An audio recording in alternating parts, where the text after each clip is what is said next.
the solo of Play That Funky Music. I haven't tried to copy the solo note for note in the demo. I just more tried to take some of the main ideas, the start and the end of the solo, and then just kind of improvised in the style of. I would encourage everyone to do that, as this solo isn't perhaps the most iconic, but it does have a really great ending and a really great start as well. So if we can get those bits in there and then improvise from there, we get a nice balance of putting our own ideas and being creative, but also sounding like the original.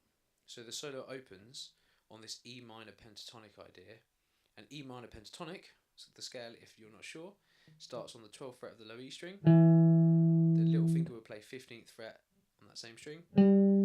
The A string would go 12 to 14, so with the D string, so with the G. Then on the B string we're going to go 12 to 15 again, and then last string E, high E, would be 12 to 15 yet again. So the whole scale all the way up nice and slow. And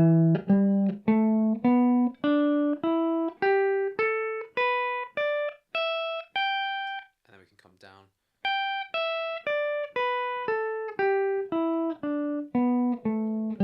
The whole thing as well. So all of this solo is going to be using this scale. So if you don't know it, it's really, really worth putting the time in and practicing it, trying to memorize it, because once you've got it, you can start being creative with it with slides and hammer-ons and pull-offs, and really make up something that sounds very, very good, very easily. The opening solo, the opening phrase, beg my pardon, of this solo goes like this. It starts on the D string and it's a hammer-on from the 12th to the 14th fret. We move down to the G string at the 12th fret, and we're also going to do a hammer-on there to the 14th, but this time we're going to do a pull-off straight away. So that phrase. Remember, the aim for hammer-ons and pull-offs is all the notes sound nice and even. So I'm picking the first note, pick, hammer, then down to the next string, pick, hammer, and a pull-off. And after we've done that, we're going to go to the B string, 15th fret, and we're going to strike that note and bend it up so it sounds like the 17th fret. You can hear I went too far there. Not enough. And then right on it.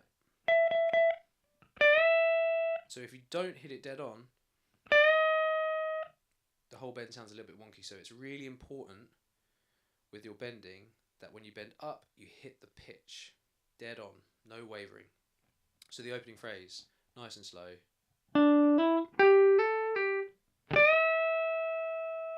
That phrase I think is really important. You should definitely have that in there.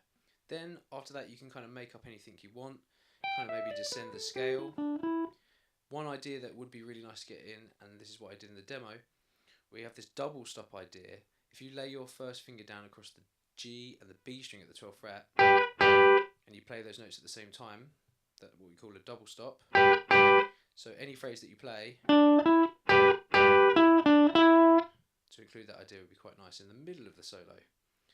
And really the last iconic phrase I think that should be included in here would be the ending of the solo, and the ending of the solo is when he plays the 15th fret on the high E string. He bends that up to sound again like the 17th. Down. So that was 12th fret, then 15th fret on the B string, 17th fret. But really the part you want is at the end, that little repeating line. And what I'm doing there is laying my first finger down across the 15th fret on the B and the E string. Then my third finger is providing the hammer on the 7th fret. So I pick the B string, hammer down my third finger on the 17th, and I pick underneath that high E string to get that triplet phrase. 1, 2, 3, 1, 2, 3. That little repeated phrase. And the very, very end, after we've repeated that, we're going to take the 17th fret, I would recommend with your third finger, strike it and bend it up so it sounds like the 19th. Back down to the 15th with the first finger, and we end the solo altogether on the 17th fret of the B string. Maybe with a little shake at the end, a little bit of vibrato. And that's really the key phrases, the three key phrases of this solo. Everything else, again, you could play any of those notes from E minor pentatonic, any order that you like. Jump around the notes, put slides, put hammer-ons, put pull-offs in, and lots of bending as well. And we'll get something that sounds really authentic.